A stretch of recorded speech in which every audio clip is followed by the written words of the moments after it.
Milo 2, brought to you by the best names in the business and a whole bunch of my mates helping out.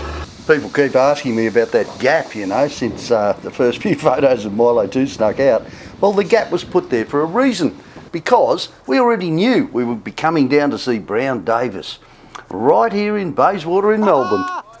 Hey Cameron, how are you, mate? Very good, good to see you. Good to see you. You brought the sunshine with you. Yeah, a little bit of Queensland for you, mate. You need it down here. We haven't had much of it lately. She looks good, I like her. Yeah, it's all right, eh? Needs a bit more fuel though. It does need more fuel. Stopping every 400 k's is doing it to me, I'll tell you. Because this thing, you can sit in it all day. It's comfortable. Well, that's good. Oh, yeah. Mate, that's what we do. So I'm glad we come down. We'll help you out. You got some interesting stuff in here, mate. I want to have a look around. We'll give you a tour. I'll introduce you to Kev. Okay. He's been with us now 30 plus years. When Fair it comes income. to fuel, he knows everything. And I think he's got some good little tricks that we'll get up to on your tank. It's very different. Aussie ingenuity, mate. That's what I'm here for. That's what we want to do. So come on in. We'll all right. give you a look around. I'll excellent. introduce you to the guys. Thank you. If you love things to do with machines, you've got to love Brown Davis, I'll tell you. Boy, have they got some stuff here. I mean, apart from all the fabricating and everything else, they do a whole lot of custom race gear too. And that in itself is just fascinating for a boy from the bush, I can tell you. They got a hoist all ready for Milo 2, and pretty soon I'm going to meet the bloke who's responsible for coming up with the concepts here. Although, to be honest, it looks like everyone has a hand in that. What's this doing? Holding your mirror?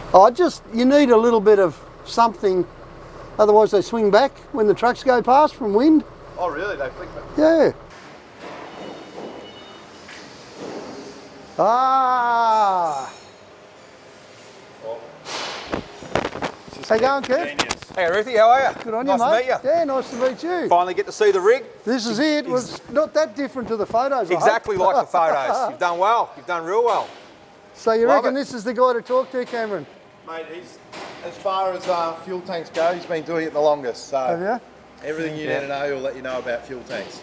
So all you need to do is tell me what you want, And you'll and work we'll tell you what we can do. All right. Well, as you probably know, I'm big in simplicity. Yep. And this vehicle's going to be used for pretty severe long-range stuff, but you've done a lot of that. Yep. That's the frame Richard made, Yep. and we're hoping to drop the tank into that, and I want to put the spares on top, but Right. So what sort of litre are you thinking? 130, 150 in that. No kind worries. All right.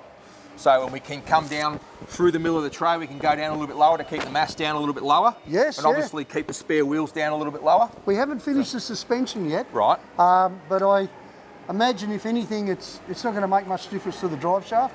No. It'll be a little higher, if anything, All right. not No lower. worries at all. But We'll I give would you like plenty of lots clearance yeah, there anyway. lots of clearance Yeah. would be good. We'll give you plenty of clearance. That'll be fine. And right, if there's enough clearance to get to the chassis rails. Yep. Too. Yeah, absolutely. Yep. Yeah. And what do you reckon? We're talking steel, obviously. Absolutely. It'd be a 2 mil aluminium steel. All right. That's what we make it out of. No chance of rust or anything like that. It's very, very strong. So yeah, we'll baffle it all for you so that it all works well. Now, how do you want to get the fuel out to feed the engine? Do you want to use our 6-way control valve? What's your recommendation? Well, you've been doing this longer than me. Well, what I would, you do- I would really like 2 separate. Right. Well, that's perfect. Fuel then. systems. For what you do in the Outback, 2 complete separate fuel systems means that if you damage one tank, you've always got the other one to feed the engine directly. Exactly. So whereas if you pump across from this one into the front one, and you damage the front one, you pump into an empty hole, all right? So we'll put the 6-way control valve in there, and that'll give you independence. So as you're running off the back tank here, your engine is returning fuel to the back tank. And then you flick a switch on the dash, and then it'll revert over to running on the front tank, and engine will return to the front tank. Beautiful. We'll put a separate filler in there for you, so you'll be filling the tanks independently and drawing from each tank independently. So, what do you reckon about a filler? Well, I reckon the filler's got to go over that side there, close to the original filler, so that you basically pull into the bows, you fill both tanks side by side. Yeah, and we'll tuck it in nice and close to the cab so we can get your spare wheel, so you've got plenty of room there. Perfect. Because I understand later on down the track you'd like to put a sliding table here or something like that. Yeah, probably use that space for something like that. Yeah, so we'll keep the filler over nice and tight. I want to keep, and tell me if I'm wrong, but these chassis move around a lot. Yep. So I want to keep this separate to the cab, separate to the fuel Perfect. cell Yep. spares. So Yep. there's 3 components. So what we'd have is we'll have the tank obviously supported off here. Yep. We'll have our wheel carrier and everything supported off here, so it doesn't touch the cab at all. Yep. And obviously you won't want to touch this as well. No. So we'll have everything as a freestanding arrangement. And so this will be like an exo frame around the tank. Correct. Yeah. Yeah. Wow. So yeah. So Bit high tech for me, Kev. well, mate, we've got to do it. We've got to do it. And listen, you know, for when you're off road, you got say 100 litres of fuel sloshing around in the tank. Yep. That's 100 kilos that can freeload swing from one side to the other when you hit a big bump or... Well, it shouldn't do that because we're going to baffle the tank. Right. And the way the tank's going to be designed, it's going to have a well on the bottom and it's going to come up and then over the drive shaft. So you're only going to have a small well at the bottom. So I see. It's not like we're going to be building a square box where fuel can move. So the baffles will cut out that movement anyway, yeah. Yep, absolutely. Right. You won't have any movement of fuel inside the tank at all. It'll be very, very minimal. You won't even feel it. So if we were saying roughly 150 litres, because I've got no idea what that looks like, how high do you reckon that'll come with the... by the time we drop down into the chassis, I reckon we'll probably come up about here, probably about Is that all? 250 mil up into here, because we don't want to have the spare wheels too high. Because obviously the higher the spare wheel, the more you've got to lift the weight down onto the ground, so and lift the wheel back up. So if we try and keep the tank as low as we can, means the spare wheel is going to be as low as it can, and that's going to be a lot better. Keep the mass down nice and low. Oh, I'm really big on workplace health and safety, you Absolutely, know? So this will essentially... You know, wheels, steel wheels, big tyres. It's about 100 kilo there. There's probably 200 kilos in the tank and fuel. With the tank and the fuel would be 200 kilos, yeah. And then say add another 20, 30 kilos for the rest of the frame. Yep. It puts a beautiful big slab of weight right in the middle of the truck. Exactly where we want it. And it'll be low. Yes, exactly where we want the weight. Distributed between the front and rear axle, right in the middle of the car is the perfect place for it, yep. Right. Yep. Well, listen, Kev, I'll leave you to measure this. I'm going to go and have a look around this, mate. All right, no worries. This is awesome. I love a good workshop. No problem at all. You guys do some really leave neat it stuff with us, and we'll get it done for you. And yeah. Good on you, Thanks, mate. I appreciate it. Might need a long-range beer.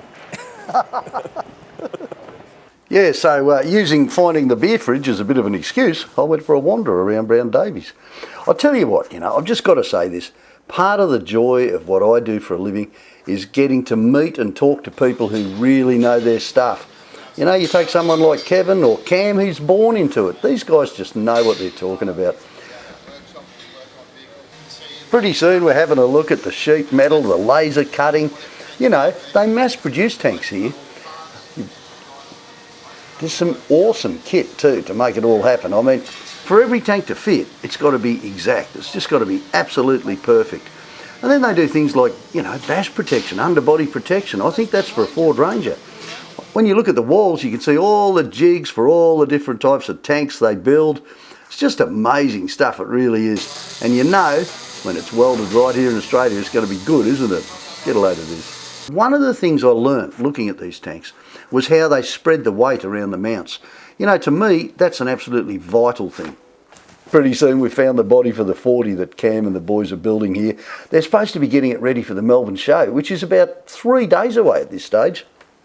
Well, you know, if you, like me, have been lucky enough to have a look around the Brown Davis factory, you're going to see that half of it is devoted to competition products. You know, all sorts of things, roll bars, seats, there's some just awesome gear out here and custom racing requirements. So it's no wonder that the 40 series they're building in here, which is apparently going to be finished in 3 days, and that is very possible because yesterday this was just a bare chassis sitting on a couple of trestles. This is going to be a monster, and you'll get to see how Brown Davis, real professional motor company, goes about creating their version of the ultimate 40 series. It's going to be an absolute ripper. I think I saw some motor out there too. Bit of a V8 lump going to go in this. It's going to be fun. But Cam's getting much chance to play with that because he's too busy on the CAD design, working out the details for this tank. This design program tells him all sorts of things, not the least being how many litres of fuel I can expect to be carting around. That's pretty impressive for me, I can tell you, because well within the 12 hours that we specified for this job, the tank's in there and looking really good. And you know what? It's going to take 140 litres of fuel. That's a lot of Milo 2 fun. Hey, Kev. Ruthie, how are you, mate? All right, how's it going?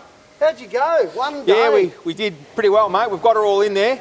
It's got a couple more bolts to go in, but yeah, she's all in there, ready to go. Oh, it looks fantastic. Yeah, no, it's come up really well.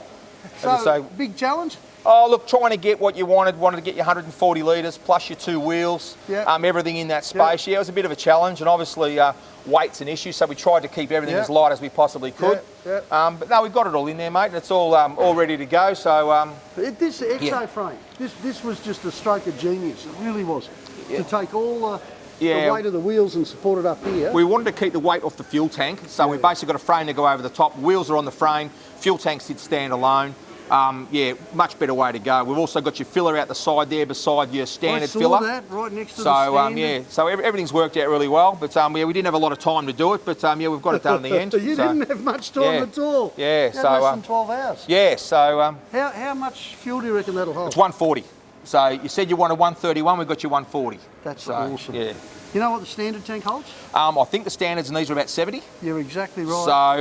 So now I have 3 standard tanks. So yeah, so 1500 absolutely. Ks. Yes. 1500 Ks. Yeah, so that should keep you out of trouble for a while. Mate, that's an awesome job. So what do we got here? We just got, these are both, what, in and out I've got, sort of thing? You've got your pickup and your return here. We're going to put the 6-way tap and everything like that in. Yep. You've got your fuel gauge over there. Obviously, you've got your filler. Yep. So this basically will be self-sufficient. So you can draw from this tank independently of the engine. Right. And then when this one's empties, flick over and start drawing off your main tank. So you've got 2 completely independent fuel supplies to the engine. That's awesome, mate. Yeah, it's a much better way to go. Fantastic. Well, okay, all I need to do now is hit the canning stock route. Right, so we can put the valve underneath there, and that's pretty much it. So and we don't have to guard that up or anything? Oh, no. Drain plug at the back. If you get contaminated fuel, just crack the drain plug, let a couple of litres go. But other than that, yeah. That's a beautiful thing. Yeah, so it should all be good. Sorry, mate. Wow. Yeah, I love the way you've tucked it there. It's just great. It's not going to hurt it, but... No, and plenty of room to play too, all around it, which is look, great. everything's serviced. Are we going to... So this is a 6-way valve. That's the 6-way valve. So this is a little beauty that allows you to select from tank to tank. Yep. All right, so... that just by the flick of the switch on the dash, you can access your auxiliary tank or your main. You can drive up the road flicking backwards and forwards. You know, if you want to get rid of the weight over the back here, you can just run off the use the back auxiliary one first and then run off the main.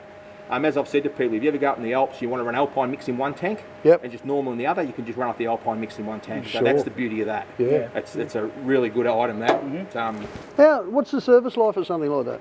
Indefinite. Is it? It's what they call a screw valve. So you basically power it one direction and then power it back. It's not a solenoid, so you don't have to worry about the contacts carving up or anything like that. So that just motor winds up, motor winds down. So and you've got the plug and the bit of aluminum. Yeah, I'll give you all of that.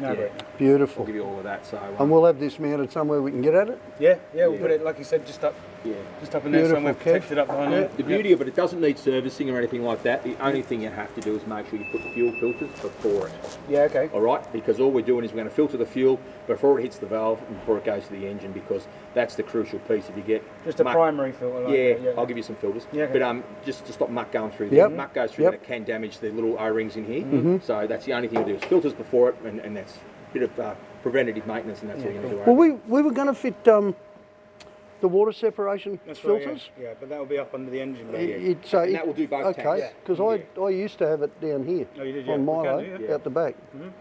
Yeah, well, you can put it wherever you want, but as long as you have it and the main engine. Well, I've got Richard there, don't you? So he can explain it all to me later. Yep, when it comes to technical stuff, I'm not the brightest button in the shed, but pretty soon we're ready to take Milo 2 back out into wonderful Melbourne weather. How good is this? Wow. Oh well. At least I got enough range to get well and truly back to Queensland in one hit.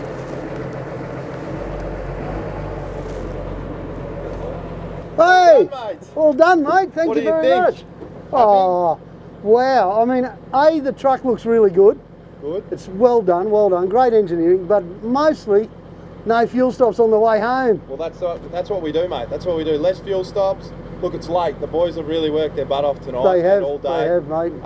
Lucky you've got the good lights on there and everything else. You can drive home. Should be good. Sorry about the weather.